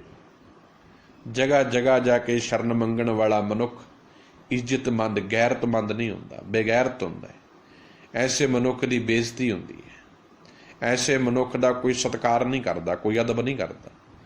सब कहते तिसकी शरणी परमना, हे मेरे मन, केवल तां केवल सोहणे परमात्मा दी शरण विच पै, उन्नू अपना आपा समर्पण कर। जिस जेवड़ अवर ना कोई, जेवड़ दा अर्थ है बराबर, जेदे बराबर होर कोई नहीं, जेदे वर्गा होर कोई नहीं, जेदे वर्गा होर कोई दूसरा नहीं। फिर ऐसे सोहणे परमात्मा दी शरण विच पै जा। जिस सिमरत सुख होए घना, दुख दर्द ना मूले होए। जिस सिमरत, जिन्हों चेते करके, सिमरत का अर्थ है चेता करना, रिमैंबर करना, याद करना, चिंतन च वसाउणा। चित ते चिंतन दो शब्द ने। चिंतन है रिसर्च करना, चेता है याद विच वसाउणा। उन्होंने घोखदियां पड़चोलदियां इस लैवल तक जाना है कि वह जीवन च वस जाए। जीवन दे विच हर एक पल हर घड़ी वो नाल होवे, ऐसी अवस्था बन जाए। ऐसा अवस्था जीवन की बना लैनी है कि उस तो बिना जीवन अधूरा नज़र आवे। जिस सिमरत, जिन्हों चेते करके सुख होए घना, जीवन दे विच घना दा अर्थ है बहुत बहुत ज़्यादा जीवन सुखी हो जावे। दुख दर्द ना मूले होए। फिर चेता रखियो, मूले का अर्थ है बिल्कुल ही उक्का ही। सब कहते जिस दे नाम नूं चेते कीतियां, जिहदे हुक्म नूं जीवन विच वसाया, जिन्हों याद कीतियां, आत्मिक आनंद मिलता है, चढ़दी कला आउंदी है। सतगुर दी बाणी नाल जुड़ के वेखो, बाणी जीवन जाच है, पर अज असीं इहनूं मंत्रां दा जाप बना के रख दिता है। अखंड पाठां दीयां लड़ियां चलदियां ने, इकोतरियां बना के रख दित्तियां ने, केवल वपार बना के रख दिता है। माफ़ करना जे कह देवां, गुस्ताखी माफ़, गुरबाणी वेची जा रही है। बड़े वड्डे पद्धर ते सौदा है, वपार है, वेची जा रही है। गुस्ताखी माफ, एक गल होर कहण दिओ, गुरुद्वारे जे सच दे केंद्र नहीं ना बने, जे गुरुद्वारे ज्ञान दे केंद्र नहीं बने, जे गुरुद्वारियां चों गुरु दा ज्ञान नहीं मिल रहा, फिर गुरुद्वारे वपार के केंद्र बन चुके हैं, अखंड पाठ के केंद्र बन चुके हैं, बाणी वेचण के केंद्र बन चुके हैं, मनुख दीआं भावनावां दे वेचण के केंद्र बन चुके हैं, सिੱਖੀ नूं मखौल के केंद्र बन चुके हैं। इस तो ज़्यादा कुछ भी नहीं, क्योंकि जे सतगुर के दर तो गुरु का ज्ञान ही ना मिले, जे सतगुरु के दर तो गुरु की विचार ही ना मिले, जे सतगुर के घर तो गुरु की ज्ञान की वडियाई ना मिले, गुरु दियां बख्शिशां ही ना मिलन, गुरु जी की विचार, गुरु जी की सिफत सलाह, गुरु की बाणी ही ना विचारी समझाई जाए, तो उहदे उल्ट कर्मकांड ते पखंड बना बना के पेश किए जाण, ते सब मनुखां नूं झूठ बोल बोल के चंद क अनमति त्योहारां तो लोकां नूं जोड़िया जाए, तो सच लेना समझ लेना चाहिए है कि हुण गुरु ग्रंथ साहिब जी महाराज जी नहीं, हुण इत्थे लोकां दी चल रही है। गुरुद्वारे गुरु ग्रंथ साहिब जी चलण वास्ते ने, गुरुद्वारियां दे विच केवल तां केवल सतगुरु गुरु ग्रंथ साहिब जी चलनी चाहिए है, तां ही ये गुरुद्वारा है जिथे गुरु दी चलती है। पर माफ़ कर दिओ, अज गुरु दी नहीं चलती, अज तो पता नहीं होर किन्ना किन्ना दी चलती पई है। इसे करके शांति नहीं रही, प्यार नहीं रहा, एकता नहीं रही, मिठास नहीं रही, पग्गां दे वैरी बन चुके हैं एक दूजिਆਂ दे, क्योंकि जीवन दे विच सिफत ही नहीं रही, प्यार ही नहीं रहा। जीवन दे विच कलेश है, इतना कलेश है, वो कलेश किते ना किते ते कढ़ना ही है ना, नहीं तो परिवार, जे परिवार विच नहीं तो किते होर जाके कलेश कढ़ लवांगे। पर साहिब कहंदे जिहदे चित्त विच परमात्मा वस गया ना, जिस सिमरत सुख होए घना, जिस दे नाम नूं चेते कीतिआं, जिहदे गुणां नूं याद कीतिआं, बहुत बहुत आत्मिक आनंद मिलदा है, खिड़ा मिलदा है। चेता रखियो, वाहिद परमात्मा दी याद आ जो तुहाडे अंदर शांति लैके आउंदी है। तुसी दुनिया नूं चेते करोगे ना, जां तां तुहानूं क्रोधी बना देवेगा, दुश्मन बना देवेगा। चेते करके वेखो, किसी ने तुहाडे नाल कोई कीता होवे, बलफ कीता होवे, धोखा कीता होवे, तुहाडा मन किन्ना क्रोध नाल भरेगा। पर उसे वक्त परमात्मा नूं चेते करके वेखो, तुहाडे गुण दे विच शांति आ जाएगी, तुहाडे अंदर हिरदे दे विच पवित्रता आ जाएगी, क्योंकि परमात्मा दी याद, उहदी सोच हिरदे विच निर्मल विचारां नूं जन्म दिंदी है। इसे करके साहिब कहंदे हिरदे विच रब चेते रख, हिरदे घर विच उहनूं जगह दे, ताकि तेरी सोच, तेरी विचारां दा दायरा निर्मल हो जाए, तेरे अंदर फिर मूला उक्का ही कोई दर्द ना रहे, कोई तकलीफ ना रहे। तो साहिब कहंदे जिस सिमरत सुख होए घड़ा, जिन्हों याद करके बहुत आत्मिक आनंद सुख मिलता है, दुख दर्द ना मूले होए, फिर किसी तरीके की कोई तकलीफ, कोई दुख मुढ़ों ही, एक मुढ़ तो ही, शुरू तो ही जीवन दे विचों मुक जाता है, फिर पो नहीं सकता। सदा सदा कर चाकरी, प्रभ साहिब सच्चा सोए। हे मेरे मन, अकाल पुरख वाहिगुरु जो सारियां दे सिर ते कायम आ, जो सारियां दा मालक आ, सदा फिर उसे दी ही चाकरी कर, उसे दी गुलामी कर, ओदी ही सेवा भगती करदा रहो, क्योंकि परमात्मा दा नौकर संसार दा राजा है। जिस नाम हृदय सोई वड राजा, परमात्मा दा गुलाम संसार दा मालक आ, परमात्मा दी चाकरी करन वाला संसार दा बादशाह है। तो साहिब कहंदे चित्त विच ये गल पक्की धार ला, चाकरी करनी है, गुलामी करनी है, केवल परमात्मा दी करनी है। साध संगत होए निर्मला, कटिया जम की फांस। साध संगत, साध साहिब धन श्री गुरु ग्रंथ साहिब जी, संगत गुरु जी की बाणी की संगत, गुरु जी दियां विचारां दी संगत, गुरु जी दे गुणां दी संगत। गुरु जी की बाणी, गुरु जी दियां विचारां दी जदों संगत करनी शुरू की, होए निर्मला, मन निर्मल हो गया, मैल रहित हो गया, ਵਿਕਾਰ ਜੀਵਨ ਵਿੱਚੋਂ ਮੁੱਕਣ ਲੱਗੇ। ਜਿਹੜਾ ਕਪਟ ਬਣਿਆ ਸੀ, ਮੈਲ ਬਣੀ ਸੀ, ਹਿਰਦਾ ਮੈਲਾ ਹੋਇਆ ਪਿਆ ਸੀ, ਉਹ ਨਿਰਮਲ ਹੋ ਗਿਆ। ਕੱਟੀ ਹੈ ਜਮਕੀ ਫਾਸ਼। ਤੇ ਵਿਕਾਰ ਜਿਹੜੇ ਫਾਹੀ ਬਣ ਕੇ ਹਮੇਸ਼ਾ ਜੀਵਨ ਵਿੱਚ ਪਏ ਹੋਏ ਸਨ, ਜਿਹੜੇ ਨਿੱਤ ਮੇਰੇ ਗਲੇ ਨੂੰ ਘੁੱਟਦੇ ਸਨ, ਨਿੱਤ ਮੈਨੂੰ ਮੌਤ ਵੱਲ ਲੈ ਕੇ ਜਾ ਰਹੇ ਸਨ, ਆਤਮਿਕ ਮੌਤ ਵੱਲ, ਉਹਨਾਂ ਜਮਾਂ ਦੀ ਫਾਹੀ ਕੱਟ ਸੁੱਟੀ ਹੈ। ਉਹਨਾਂ ਦੇ ਕੋਲੋਂ ਹੁਣ ਉਹਨਾਂ ਦੀ ਚਾਕਰੀ ਕਰਨੀ ਛੱਡ ਦਿੱਤੀ ਹੈ। ਮੇਰੇ ਗੁਰੂ ਜੀ ਨੇ ਆਪਣੀਆਂ ਵਿਚਾਰਾਂ ਨਾਲ ਮੇਰੇ ਹਿਰਦੇ ਨੂੰ ਨਿਰਮਲ ਕਰ ਦਿੱਤਾ ਹੈ। ਮੇਰਾ ਮਨ ਪਵਿੱਤਰ ਹੋ ਗਿਆ ਹੈ ਤੇ ਵਿਕਾਰਾਂ ਦੀ ਫਾਹੀ ਕੱਟੀ ਗਈ ਹੈ। ਸੁਖ ਦਾਤਾ ਭੈ ਭੰਜਨੋ ਤਿਸ ਆਗੈ ਕਰ ਅਰਦਾਸ। ਸੁੱਖਾਂ ਦਾ ਦਾਤਾ, ਸੁਖ ਦਾਤਾ, ਸੁੱਖਾਂ ਦਾ ਦਾਤਾ। ਭੈ ਭੰਜਨੋ, ਜੋ ਭੰਜਨੋਂ ਦਾ ਅਰਥ ਆ ਤੋੜਨ ਵਾਲਾ, ਮਿਟਾਉਣ ਵਾਲਾ, ਖਤਮ ਕਰਨ ਵਾਲਾ। ਭੈ ਭੰਜਨੋ, ਜਿਹਨੇ ਸਾਰੇ ਡਰ ਜੀਵਨ ਵਿੱਚੋਂ ਮੁਕਾ ਦਿੱਤੇ ਨੇ। ਤਿਸ ਆਗੇ, ਉਹਦੇ ਅੱਗੇ ਕਰਿਆ ਕਰ ਅਰਦਾਸ, ਜੋਦੜੀ, ਬਿਨਤ। ਹੇ ਮਨ, ਸਤਿਗੁਰੂ ਕੀ ਸੰਗਤ ਕੀਤਿਆਂ, ਸਾਧ ਸੰਗਤ ਦੇ ਆਸਰੇ ਦੇ ਨਾਲ ਕੀ ਹੋਇਆ? ਉਸ ਪ੍ਰਮਾਤਮਾ ਦੇ ਅੱਗੇ ਅਰਦਾਸ ਕਰਨ ਨੂੰ ਹੁਣ ਮਨ ਜੁੜਦਾ ਹੈ।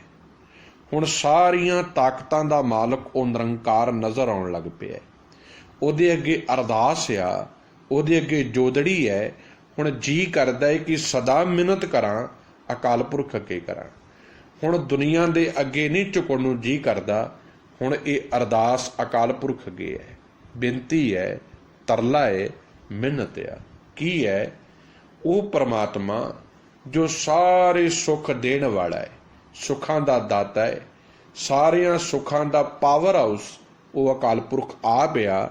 ਪੈ ਭੰਜਨੋਂ, ਜਿਹਦੇ ਨਾਲ ਜੁੜਿਆਂ, ਜਿਹਦੇ ਉੱਤੇ ਭਰੋਸਾ ਕੀਤਿਆਂ, ਉਹ ਸਾਰੇ ਡਰ ਸਹਿਮ ਜੀਵਨ ਵਿੱਚੋਂ ਦੂਰ ਕਰ ਦਿੰਦਾ ਹੈ। ਸੁਖ ਦਾਤਾ ਭੈ ਭੰਜਨੋਂ ਤਿਸ ਆਗੇ ਕਰ ਅਰਦਾਸ। ਸਭ ਕਹਿੰਦੇ ਜਣੇ ਖੜੇ ਦੇ ਅੱਗੇ ਜਾ ਕੇ ਨਾ ਹੱਥ ਜੋੜ ਕੇ ਖਲੋ ਜਾਇਆ ਕਰ। ਸਾਨੂੰ ਅੱਜ ਨਾ ਆਦਤ ਪੈ ਚੁੱਕੀ ਹੈ ਮਨੁੱਖਾਂ ਦੇ ਅੱਗੇ ਤਰਲੇ ਲੈਣ ਦੀ, ਮਿੰਨਤਾਂ ਕਰਨ ਦੀ ਬੜੀ ਆਦਤ ਹੈ। ਕਿਉਂਕਿ ਸਾਡੇ ਅੰਦਰ ਇਹ ਭੁਲੇਖਾ ਹੈ ਕਿ ਸ਼ਾਇਦ ਮੇਰੇ ਤਰਲੇ ਮਿੰਨਤਾਂ ਕੀਤਿਆਂ ਦੁਨਿਆਵੀ ਧੰਨਵਾਦ ਮਿਲ ਜਾਏਗਾ। ਸ਼ਾਇਦ ਮੇਰੇ ਤਰਲੇ ਮਿੰਨਤਾਂ ਕੀਤਿਆਂ ਇਸ ਸੰਸਾਰ ਦੇ ਲੋਕੀ ਮੈਨੂੰ ਕੁਝ ਜ਼ਿਆਦਾ ਦੇ ਦੇਣਗੇ। ਚੇਤਾ ਰੱਖਿਓ, ਸਵਾਸ ਜਿੰਨੇ ਮਿਲੇ ਆ ਨਾ, ਜਿੱਦਣ ਮੈਂ ਜਨਮ ਲਿਆ ਹੈ, ਮਰਨ ਤੱਕ ਦਾ ਸਮਾਂ ਪ੍ਰਮਾਤਮਾ ਨੇ ਨਿਯਤ ਕੀਤਾ ਹੈ। ਇਹਦੇ ਵਿੱਚ ਦੋ ਤਰੀਕੇ ਦਾ ਜੀਵਨ ਹੈ, ਇੱਕ ਖੁਦਾਰੀ ਦਾ, ਇੱਕ ਖੁਦਗਰਜੀ ਦਾ। ਖੁਦਗਰਜੀ ਦਾ ਜੀਵਨ ਮਨੁੱਖ ਨੂੰ ਬਾਰ-ਬਾਰ ਵਿਕਾਰਾਂ ਦੇ ਜੀਵਨ ਵੱਲ ਲੈ ਕੇ ਜਾਵੇਗਾ। ਖੁਦਗਰਜ ਮਨੁੱਖ ਬੇਈਮਾਨ ਹੋਵੇਗਾ, ਧੋਖੇਬਾਜ਼ ਹੋਵੇਗਾ, ਧੜਿਆਂ ਵਿੱਚ ਵੰਡਣ ਵਾਲਾ ਹੋਵੇਗਾ। ਪਰ ਜਿਹਦੇ ਅੰਦਰ ਖੁਦਾਰੀ ਆ ਨਾ, ਜਿਹਦੇ ਅੰਦਰ ਪ੍ਰੀਤਮ ਦਾ ਪਿਆਰ ਆ, ਉਹ ਬੇਪਰਵਾਹ ਹੋਵੇਗਾ, ਨਿਰਮਲ ਹੋਵੇਗਾ, ਉਹਦੇ ਫੈਸਲੇ ਚੜ੍ਹਦੀ ਕਲਾ ਵਾਲੇ ਹੋਣਗੇ। ਉਹ ਸਦਾ ਹੀ ਰਾਜਿਆਂ ਵਰਗਾ ਜੀਵਨ ਜੀਵੇਗਾ। ਇਹ ਨਹੀਂ ਕਿ ਰਾਜੇ ਹੋਣ ਵਾਸਤੇ ਮਹਿਲਾਂ ਦੀ ਲੋੜ ਆ, ਸੋਨੇ ਦੀ ਲੰਕਾ ਦੀ ਲੋੜ ਆ, ਕੋਈ ਲੋੜ ਨਹੀਂ। ਦਿਲ ਦਾ ਰਾਜਾ ਹੋਣਾ ਚਾਹੀਦਾ ਹੈ। ਬੇਸ਼ੱਕ ਪਾਟੇ ਕੱਪੜੇ ਨੇ, ਬੇਸ਼ੱਕ ਟੁੱਟੀ ਝੁੱਗੀ ਕੋਲ ਹੋਵੇਗੀ, ਪਰ ਹਿਰਦੇ ਤੋਂ ਦਿਲ ਦਾ ਰਾਜਾ ਹੋਵੇਗਾ। ਉਹ ਲੋਕਾਂ ਨੂੰ ਵੰਡ ਕੇ ਖਾਵੇਗਾ, ਲੋਕਾਂ ਦੀ ਮਦਦ ਕਰੇਗਾ, ਭਲਾ ਕਰੇਗਾ ਸਾਰਿਆਂ ਦਾ, ਕਿਸੇ ਦਾ ਬੁਰਾ ਨਹੀਂ ਕਰੇਗਾ, ਆਪਣੇ ਆਪ ਨੂੰ ਵੇਚ ਦੇਵੇਗਾ ਦੂਜੇ ਦਾ ਭਲਾ ਕਰਨ ਵਾਸਤੇ। ਪਰ ਖੁਦਗਰਜ ਮਨੁੱਖ ਦੂਜੇ ਨੂੰ ਵੇਚ ਦੇਵੇਗਾ ਆਪਣਾ ਭਲਾ ਕਰਨ ਵਾਸਤੇ। ਅੱਜ ਮਾਫ ਕਰਨਾ, ਅੱਜ ਦਾਜ ਦੇ ਲੋਭੀਆਂ ਨੇ ਆਪਣੇ ਮੁੰਡੇ ਵੇਚ ਦਿੱਤੇ ਨੇ। ਮੁੰਡੇ ਹੀ ਵੇਚਣ ਵਾਲੀ ਗੱਲ ਆ। ਸਵਾਰਥ ਦੇ ਵਿੱਚ ਆ ਕੇ ਆਪਣੇ ਆਪ ਨੂੰ, ਆਪਣਾ ਸਭ ਕੁਝ ਵੇਚ ਦਿੱਤਾ ਹੈ। ਸਤਿਗੁਰੂ ਜੀ ਕਿਰਪਾ ਕਰਨ, ਕਿਤੇ ਸਾਡੇ ਅੰਦਰੋਂ ਇਹ ਸਵਾਰਥ ਖਤਮ ਹੋ ਜਾਵੇ। ਗੁਰੂ ਜੀ ਨੇ ਖਤਮ ਕੀਤਾ ਸੀ। ਸਤਿਗੁਰੂ ਨੇ ਕਮਜ਼ੋਰੀ ਨਹੀਂ ਸੀ ਬਣ ਦਿੱਤੀ ਸਿੱਖ ਦੇ ਜੀਵਨ ਵਿੱਚ ਇਹ ਦੁਨਿਆਵੀ ਪਦਾਰਥ। ਇਸੇ ਕਰਕੇ ਚੜ੍ਹਦੀ ਕਲਾ ਦਾ ਧਾਰਨੀ ਬਣਿਆ ਸੀ ਸਿੱਖ। ਇਸੇ ਕਰਕੇ ਅਕਾਲ ਪੁਰਖ ਦੇ ਫੌਜ ਦੇ ਵਿੱਚ ਸੋਲਜਰ ਬਣਿਆ ਸੀ ਸਿੱਖ। ਉਹ ਅਕਾਲ ਪੁਰਖ ਦਾ ਫੌਜੀ, ਜਿਸ ਅਕਾਲ ਪੁਰਖ ਦਾ ਆਪਣਾ ਸੁਭਾਅ ਹੈ ਸਾਰਿਆਂ ਨਾਲ ਪਿਆਰ ਕਰਨਾ। ਗੁਰੂ ਦੇ ਸਿੱਖ ਦਾ ਸੁਭਾਅ ਵੀ ਐਸਾ ਸੀ, ਉਹ ਸਾਰਿਆਂ ਨਾਲ ਪਿਆਰ ਕਰਦਾ ਸੀ। ਕੋਈ ਜ਼ਿਆਦਾ ਪੁਰਾਣੀ ਗੱਲ ਨਹੀਂ। ਆ 400-500 ਪੁਰਾਣੀ ਗੱਲ ਆ ਕਿ ਜਦੋਂ ਸਿੱਖਾਂ ਦੇ ਸਹੁੰਆਂ ਖਾਧੀਆਂ ਜਾਂਦੀਆਂ ਸਨ, ਕੋਰਟ ਕਚਹਿਰੀ ਲੱਗੀ ਹੁੰਦੀ ਸੀ, ਦੁਸ਼ਮਣ ਦੀ ਕਚਹਿਰੀ, ਮੁਗਲ ਸਲਤਨਤ ਦਾ ਮਨੁੱਖ ਜਿਹੜਾ ਸੀ ਉਹ ਜੱਜ ਬਣ ਕੇ ਬੈਠਾ ਹੁੰਦਾ ਸੀ। ਤੇ ਜਦੋਂ ਵੀ ਕਿਤੇ ਗਵਾਹੀ ਦੇਣ ਦੀ ਗੱਲ ਆਉਂਦੀ ਸੀ ਨਾ, ਛੋਟੀ ਮੋਟੀ ਬਾਤ ਨਹੀਂ ਸੀ। ਤੇ ਜੱਜ ਕਹਿੰਦਾ ਸੀ ਮੈਂ ਤੈਨੂੰ ਛੱਡ ਦੇਵਾਂਗਾ, ਜਾਂ ਕਿਸੇ ਸਿਖੜੇ ਨੂੰ ਕਹਿ ਤੇਰੀ ਆ ਕੇ ਇੱਥੇ ਗਵਾਹੀ ਦੇ ਦੇਵੇ। ਕਿਸੇ ਨੇ ਪੁੱਛਿਆ ਕਿਉਂ? ਕਹਿੰਦੇ ਕਿਉਂਕਿ ਸਿੱਖ ਮਰ ਜਾਵੇਗਾ, ਕਦੀ ਝੂਠ ਨਹੀਂ ਬੋਲੇਗਾ, ਗਦਾਰੀ ਨਹੀਂ ਕਰੇਗਾ, ਧੋਖਾ ਨਹੀਂ ਕਰੇਗਾ। ਅੱਜ ਆਪਣੇ ਜੀਵਨ ਵਿੱਚ ਝਾਤੀ ਮਾਰ ਕੇ ਵੇਖੀਏ, ਕਿੱਧਰ ਨੂੰ ਤੁਰ ਪਏ ਹਾਂ ਅਸੀਂ, ਕਿੱਧਰ ਨੂੰ ਜ਼ਿੰਦਗੀ ਤੁਰ ਪਈ ਹੈ। ਕਿਉਂਕਿ ਸੁੱਖਾਂ ਦਾ ਦਾਤਾ ਪਰਮਾਤਮਾ ਨਹੀਂ ਰਿਹਾ। ਹੁਣ ਸਾਡੇ ਸੁੱਖਾਂ ਦੇ ਦਾਤੇ ਦੁਨਿਆਵੀ ਲੋਕ ਬਣਾ ਲਏ ਨੇ। ਕੋਈ ਡੇਰਿਆਂ ਤੇ ਮੱਥਾ ਟੇਕ ਰਿਹਾ ਹੈ, ਕੋਈ ਪਖੰਡੀਆਂ ਦੇ ਪੈਰਾਂ ਵਿੱਚ ਪੈ ਰਿਹਾ, ਕੋਈ ਕਬਰਾਂ ਤੇ ਜਾ ਰਿਹਾ। ਕੋਈ ਕੱਲ ਮੈਂ ਇੱਕ ਫੇਸਬੁੱਕ ਤੇ ਵੀਡੀਓ ਦੇਖ ਰਿਹਾ ਸੀ, ਹੈਰਾਨ ਹੋ ਗਿਆ ਮੈਂ। ਇੱਕ ਭਗਵੇਂ ਕੱਪੜੇ ਪਾ ਕੇ ਇੱਕ ਸਾਧ ਅੱਗੇ ਅੱਗੇ ਤੁਰਿਆ ਆ ਰਿਹਾ, ਗਾਤਰੇ ਪਾਉਣ ਵਾਲੇ ਲੋਕ ਜਿਨ੍ਹਾਂ ਨੇ ਅੰਮ੍ਰਿਤ ਛਕਿਆ ਹੋਇਆ ਉਹਦੇ ਪੈਰਾਂ ਦੇ ਵਿੱਚ ਮੱਥੇ ਟੇਕ ਰਹੇ। ਕਿੱਧਰ ਜਾਵੇਗੀ ਸਾਡੀ ਬਾਤ? ਕਿੱਧਰ ਜਾ ਰਹੇ ਹਾਂ ਅਸੀਂ? ਕਿੱਧਰ ਨੂੰ ਅਸੀਂ ਤੁਰ ਪਏ ਹਾਂ? ਸਤਿਗੁਰੂ ਕਿਰਪਾ ਕਰੇ, ਕਿਤੇ ਸੁਮਤ ਬਖਸ਼ ਦਵੇ। ਸੁਖ ਦਾਤਾ ਪੈ ਭੰਜਨੋ, ਤਿਸ ਆਗੇ ਕਰ ਅਰਦਾਸ। ਸੁਖ ਦੇਣ ਵਾਲਾ ਦਾਤਾ ਕੇਵਲ ਇੱਕ ਅਕਾਲ ਪੁਰਖ ਹੈ, ਉਹਦੇ ਅੱਗੇ ਜੋਦੜੀ ਕਰ, ਕਿਉਂਕਿ ਉਹ ਸਾਰੇ ਦੁੱਖ ਦਰਦ ਜੀਵਨ ਦੇ ਵਿੱਚੋਂ ਖਤਮ ਕਰ ਦਿੰਦਾ ਹੈ, ਸਾਰੇ ਡਰ ਜੀਵਨ ਵਿੱਚੋਂ ਮੁਕਾ ਦਿੰਦਾ ਹੈ। ਮਿਹਰ ਕਰੇ ਜਿਸ ਮਿਹਰਵਾਨ, ਤਾਂ ਕਾਰਜ ਆਵੈ ਰਾਸ। ਸਤਿਗੁਰੂ ਕਹਿੰਦੇ ਉਹ ਮੇਰਹਿਮਤ ਦੀ ਨਿਗਾਹ ਕਰ ਦੇਵੇ। ਇੱਥੇ ਕਾਰਜ ਆਵੇ ਰਾਸ, ਦੁਨਿਆਵੀ ਕਾਰਜਾਂ ਦੀ ਗੱਲ ਬਿਲਕੁਲ ਨਹੀਂ ਜੇ ਹੋ ਰਹੀ। ਇਹ ਦੁਨਿਆਵੀ ਕਾਰਜਾਂ ਦੀ ਗੱਲ ਸਤਿਗੁਰੂ ਜੀ ਨੇ ਕਦੀ ਵੀ ਗੁਰਮਤਿ ਵਿੱਚ ਨਹੀਂ ਕੀਤੀ। ਇੱਥੇ ਕਿਹੜਾ ਕਾਰਜ ਆ? ਮਨੁੱਖਾ ਜੀਵਨ ਦਾ ਮਨੋਰਥ, ਅਵਰ ਕਾਜ ਤੇਰੇ ਕਿਤੇ ਨਾ ਕਾਮ, ਮਿਲ ਸਾਧ ਸੰਗਤ ਭਜ ਕੇਵਲ ਨਾ। ਤੂੰ ਆਇਆ ਲਾਹਾ ਲੈਣ, ਪ੍ਰਾਣੀ ਤੂੰ ਆਇਆ ਲਾਹਾ ਲੈਣ। ਜ਼ਿੰਦਗੀ ਰੂਪੀ ਕਾਰਜ, ਜੀਵਨ ਰੂਪੀ ਕਾਰਜ, ਜ਼ਿੰਦਗੀ ਵਿੱਚ ਸੱਚ ਦਾ ਕਾਰਜ, ਇਹ ਹੁਣ ਜੀਵਨ ਦਾ ਸੱਚਾ ਕਾਰਜ ਗੁਰੂ ਜੀ ਨੇ ਰਾਸ ਕਰ ਦਿੱਤਾ ਹੈ। ਕਿਉਂ? ਕਿਉਂਕਿ ਮੇਰੇ ਗੁਰੂ ਜੀ ਦੀ ਬਖਸ਼ਿਸ਼ ਦੇ ਨਾਲ ਮੇਰਾ ਮਨ ਨਿਰਮਲ ਹੋਇਆ ਹੈ। ਗੁਰੂ ਜੀ ਨੇ ਕਿਰਪਾ ਕਰਕੇ ਮਨ ਵਿੱਚੋਂ ਔਮੇ ਕੱਢ ਦਿੱਤੀ ਹੈ, ਨਿਮਰਤਾ ਤੇ ਪ੍ਰੇਮ ਆ ਵਸਿਆ ਹੈ, ਤੇ ਪ੍ਰਮਾਤਮਾ ਜੀ ਮਿਹਰਬਾਨ ਹੋਏ ਨੇ, ਤਰੁੱਠੇ ਨੇ, ਤੇ ਉਹਨਾਂ ਦੀ ਮਿਹਰਬਾਨਤਾ ਦੇ ਨਾਲ ਮੇਰੇ ਸਾਰੇ ਕਾਰਜ ਰਾਸ ਹੋ ਗਏ ਨੇ। ਮੇਰਾ ਜੀਵਨ ਚੜ੍ਹਦੀ ਕਲਾ ਵਿੱਚ ਆ ਗਿਆ ਹੈ। ਜ਼ਿੰਦਗੀ ਦੀ ਬਾਜੀ ਜਿੱਤਣ ਵਾਲੇ ਬੰਨੇ ਜੀਵਨ ਤੁਰ ਪਿਆ ਹੈ। ਹੁਣ ਵਿਕਾਰ ਅਸਰ ਨਹੀਂ ਕਰਦੇ, ਹੁਣ ਲੋਕਾਂ ਦੀ ਈਰਖਾ ਅਸਰ ਨਹੀਂ ਕਰਦੀ, ਹੁਣ ਲੋਕਾਂ ਦੀ ਬੇਈਮਾਨੀ ਅਸਰ ਨਹੀਂ ਕਰਦੀ।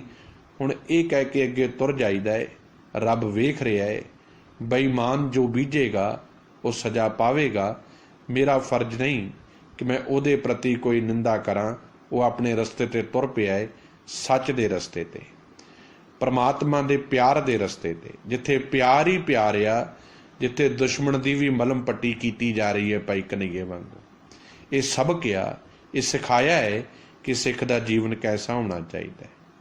ਬਹੁਤੋ ਬਹੁਤ ਵਖਾਣੀਐ, ਉੱਚੋ ਉੱਚਾ ਥਾਉ।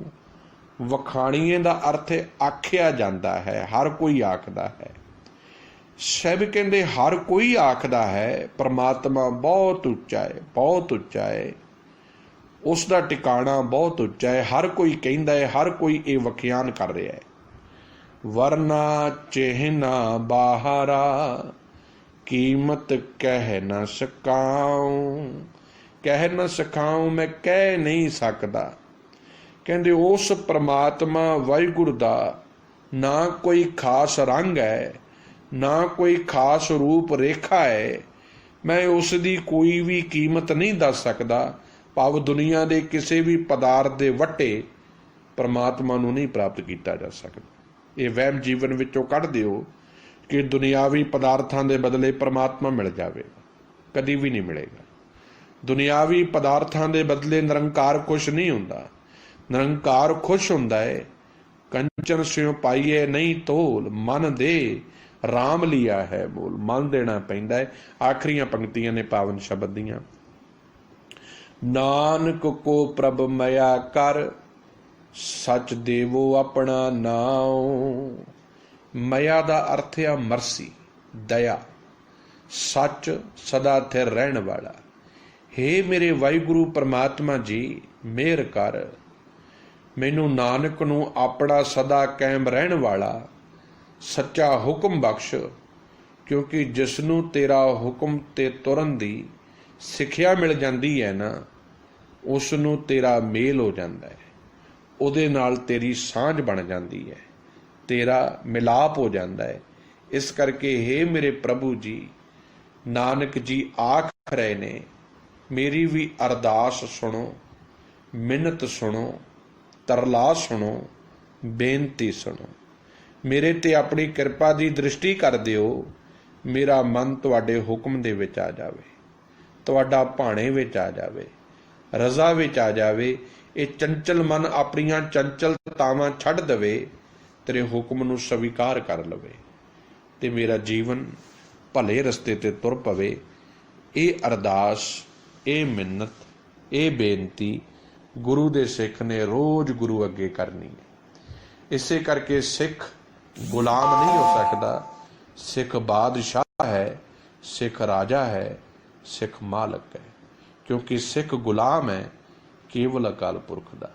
ਇਸੇ ਕਰਕੇ ਗੁਰ ਸਿੱਖ ਹੈ ਜਿਹਦੇ ਅੰਦਰ ਗੁਰੂ ਦੀ ਸਿੱਖਿਆ ਵਸਦੀ ਹੈ, ਜਿਹਦੇ ਅੰਦਰ ਗੁਰੂ ਦੀ ਦੀਖਿਆ ਵਸਦੀ ਹੈ। ਸੋ ਆਓ ਗੁਰਮਤ ਦੇ ਧਾਰਨੀ ਬਣੀਏ। ਅਨਮਤੀ ਤਿਉਹਾਰਾਂ ਦਾ ਸਿੱਖ ਨਾਲ ਕੋਈ ਲੈਣਾ ਦੇਣਾ ਨਹੀਂ ਹੈ, ਭਾਵੇਂ ਉਹ ਦੀਵਾਲੀ ਹੈ, ਭਾਵੇਂ ਉਹ ਦੁਸ਼ਹਿਰਾ ਹੈ। ਇਹ ਤੇ ਵਪਾਰੀਆਂ ਵੱਲੋਂ ਆਪਣੇ ਵਪਾਰ ਨੂੰ ਚਲਾਉਣ ਵਾਲੇ ਤਿਉਹਾਰ ਨੇ। ਹੱਥ ਜੋੜ ਕੇ ਬੇਨਵਾਦ ਹੋਈਆਂ ਭੁੱਲਾਂ ਗਲਤੀਆਂ ਦੀ ਮਾਫੀ ਬਖਸ਼ ਦਿਓ ਜੀ। ਵਾਹਿਗੁਰੂ ਜੀ ਕਾ ਖਾਲਸਾ, ਵਾਹਿਗੁਰੂ ਜੀ ਕੀ ਫਤਿਹ।